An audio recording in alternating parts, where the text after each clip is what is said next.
Hello, everyone, and welcome back to the sixth episode and the episode prior to the finale of my thoughts. Now, again, when I say finale, I mean just the finale of the Disney Plus show rankings. We'll be doing the Phase 4 movie rankings probably a week or two after Wakanda Forever is out.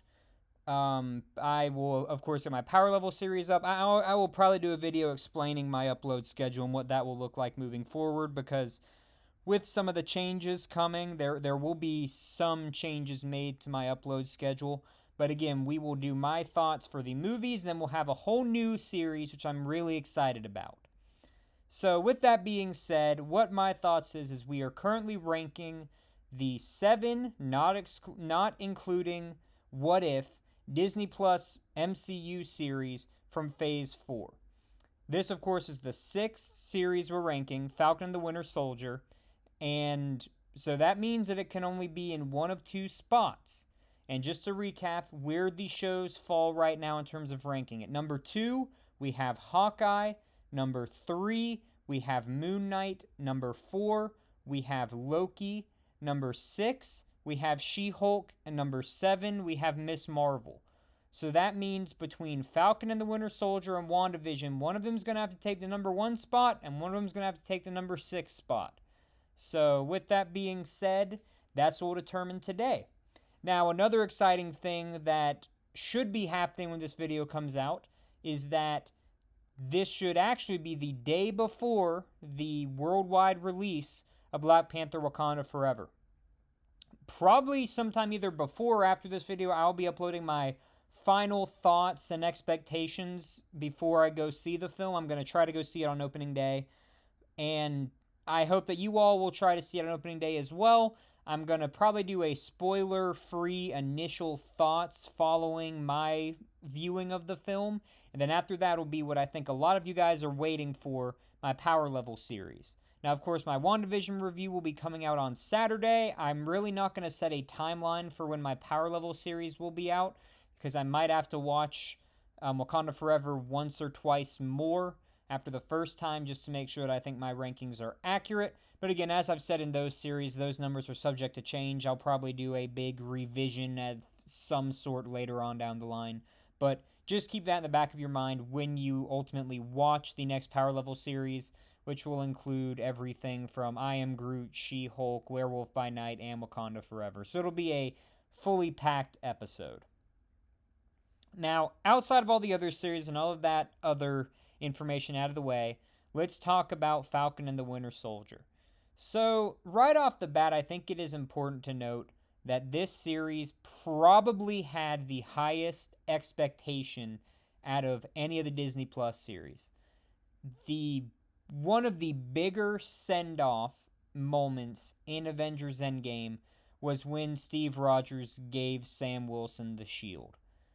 You know, it was sort of the passing of the torch. Bucky knew he wasn't getting the shield, and it was something that fans automatically knew what was going to happen. Sam Wilson, Falcon, was going to become the next Captain America, and this being one of the first two shows that were announced, I mean, it had major expectations.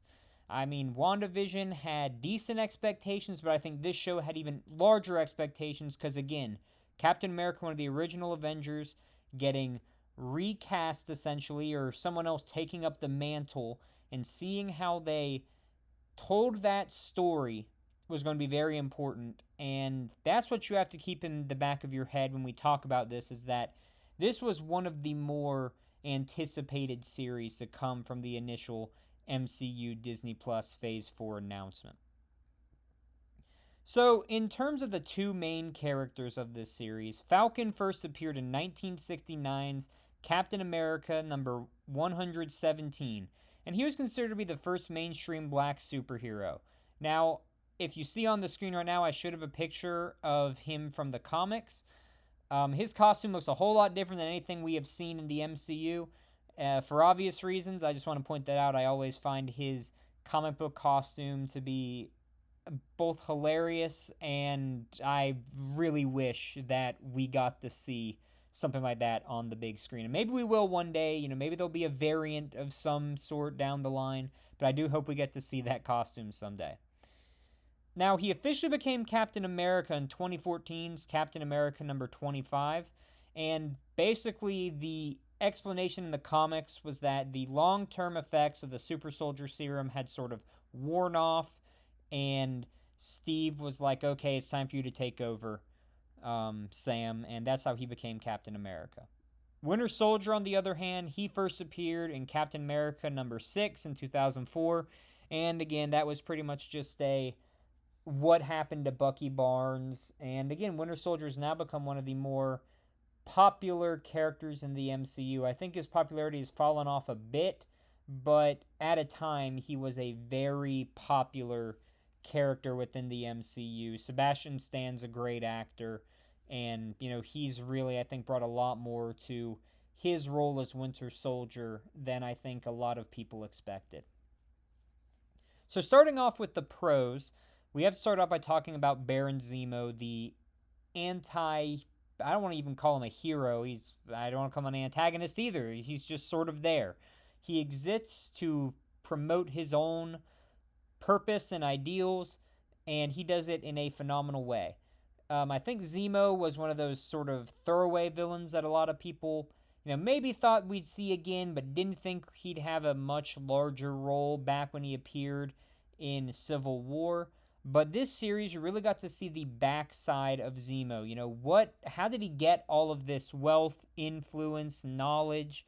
And it was great. I mean, we really got to see how he dealt with the repercussions of what he did in Civil War and how he justified his actions and how he made peace with characters like Bucky. And overall, I think it was just one of the better villain arcs in the MCU. I think he's a great villain, and while he wasn't announced to be on the Thunderbolts team, I hope we will see him in the Thunderbolts movie, and he will play some sort of larger role, because I think it's safe to say they're not done with him yet. Another pro that I thought was shown behind the scenes was just the struggles of Sam Wilson in general. Everything related to him and his sister failing to get a loan, to Sam Wilson dealing with the realization that there was someone out there who was a black super soldier that nobody knew about and he was treated horribly, to having to deal with Bucky.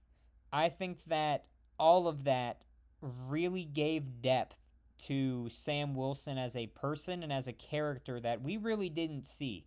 For the most part, he was sort of just known as Captain America's right-hand man, Falcon, but we really didn't know that much more about him outside of the fact that he was a veteran, and again, he was willing to work with Cap and help Cap in whatever he needed. And I really appreciated that, because I think that moving forward, if you really are going to make Sam Wilson the main version of Captain America, we have to have a background. We have to know who he is as a person, and I think this did that perfectly. Lastly, Bucky having to face his past and having to face the repercussions of what he did as a Winter Soldier was great. We got a lot of insight into what he had to deal with and how he had to make amends with people, all the way from Zemo to his friend at the bar.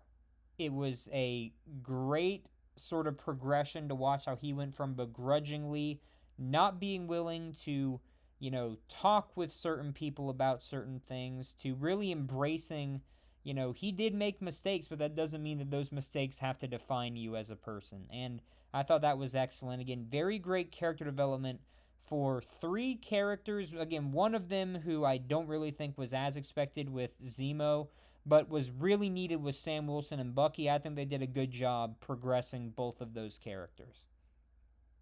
Now the cons.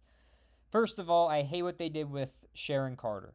Now, it was really up in the air about what happened to her after Civil War, but to think that she is this power broker who is very unclear how friendly she is towards Falcon and Bucky in the series. That's something that, again, is sort of up for interpretation. But just seeing what they did to her character, I was just not a fan of it. I've sort of gotten that general impression from a lot of people too that they are also not fans of it. But again, it's to me, I thought it was an awful twist on the character. But, if you thought it was a good twist, leave it in the comments below. I personally thought it was not a great twist, and I hate what they did with their character. I also really didn't like how John Walker got treated throughout the series. Of course, he was arrogant at certain points. Of course, he thought he was better than everybody else. But what else did he know? I mean, and I'm being serious when I ask that. What else did he know? He had been, trained all his life. He had served his country. And I think my biggest issue is nobody really gave him a chance to prove himself. Bucky and Sam were automatically opposed to working with him from the beginning. They really didn't care when his friend died. And at every corner, they tried to undermine him and go around him. And I understand he's not supposed to be painted as a good character. And I'm not trying to say that his motivations were great or his, character is one that needs to be defended. What I am saying is, I think that how they painted him as just this ruthless, just killer and murderer is not the full picture. I think that there can be some sympathy taken for how he was treated leading up to everything. Now, I'm not saying he's justified in killing or anything like that, but I don't think you can also justify how he was treated by some of the main members of this show. Lastly, one of my biggest issues with the entire series is the Flag Smashers and Sam's justification of their actions. Now, Carly Morgenthau, in my opinion, is the most annoying villain we get in the entirety of all of the Disney Plus series, arguably out of all of the movies. I know that Titania, to some people, she just drove them crazy, but I'm telling you, for me, Carly Morgenthau just got on my nerves every single time she was on the screen. And I understand this was a post-blip era, and, they were trying to argue about borders being put up once everybody came back, and, this and that. And while that might have legitimate, discussion and legitimate issues raised about it, their methods of going about it by killing people and sabotaging things is not the way to do it. And the fact that Sam justified it, I think, was even worse. I just can't comprehend how Sam, on one hand, could, be an Avenger and a hero and is opposed to everything John Walker's doing, but overlook a lot of what Carly's doing. There were much better ways that they could have gone about, resolving this, and having Sam be a cheerleader was not the right way, in my opinion. And I'm not necessarily saying he was a cheerleader, but he didn't denounce what they were doing. You could have had that final speech where he told everybody to do better, which I think is a phenomenal speech, but not do so in a way that almost justified the Flag Smashers' motivations. And I think that's what it did, and that's a very big issue with that. And again, I personally think that the Flag Smashers themselves were just annoying. Again, Carly Morgenthau, I hate to say it, but again, she just drove me nuts. I think the most annoying villain in the MCU. I'm sort of glad we will not have to see her in future upcoming projects. Now, the best and worst episodes. I think the best episode is episode 5, Truth. And it's not for as many reasons as you'd think, but I really enjoyed the training compilation. I think that we tended to forget that, Steve had all these abilities granted to him by the super soldier serum that made handling the shield a lot easier than someone like Sam, who, even though Sam is probably a top peak physical condition human being, he's still going to have issues controlling the shield, and I thought it was really cool how they showed that. I also really like how they showed that Sam and Bucky's relationship was growing, and, we really got to see more in depth how this character progression was going to happen between the two of them, because they went from hating each other to them becoming BFFs. And I thought it was really well executed how they showed that. And then finally, I thought the post-credit scene with John Walker, I guess, unofficially becoming the U.S. agent, making his own homemade shield, I thought that was fantastic. And it was a perfect leeway into the final episode. Now, my least favorite episode is episode 4, The Whole World is Watching. And while, again, they did John Walker dirty, I think that his actions in the previous episode warranted it. My biggest issue with the whole thing is that a man died. Lamar Hoskins died, and nobody except John cared. A lot of people, including Sam and Bucky, cared about the Flag Smashers because it was televised. They didn't care that a death behind the scenes, which was not televised, occurred. I just find a big issue with that. I think it was really a poor showing from both Sam and Bucky that immediately after someone's death, they're going to go and fight this man who just lost his best friend to try to take his shield. And again, I'm not justifying John Walker. I'm not saying he's a good character, but what I'm saying is the actions that both Sam and Bucky took were completely against their characters. Maybe not Bucky's. I think you could probably argue that Bucky might have done that, but Sam not so much. And with that being said, we have reached the end of this review, so now it's time for me to rank this show. And it's ranked 5th. It's ranked 5th out of 7.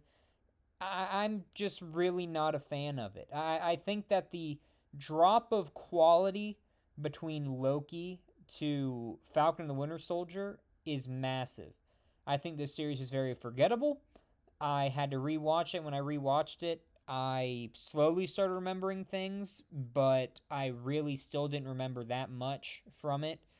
And it's just bland. I think it is, in terms of expectations, I think the biggest disappointment out of any MCU show. I still don't think it's as bad as She-Hulk or Ms. Marvel, but I don't think it was great. I don't think there was much redeeming about it. And if this is your favorite series, then by all means, comment below. Tell me why it's your favorite series. I'm always open to listening to feedback, but in my opinion, I think you can't rank it higher than 5. Now, with that being said, we all know what the number 1 show is now, but you're going to have to tune in on Saturday to find out my justification for why I have WandaVision number 1. With that being said, I will see you all soon, and I hope you all get to see Wakanda Forever. I will be seeing you all on Saturday. Take care.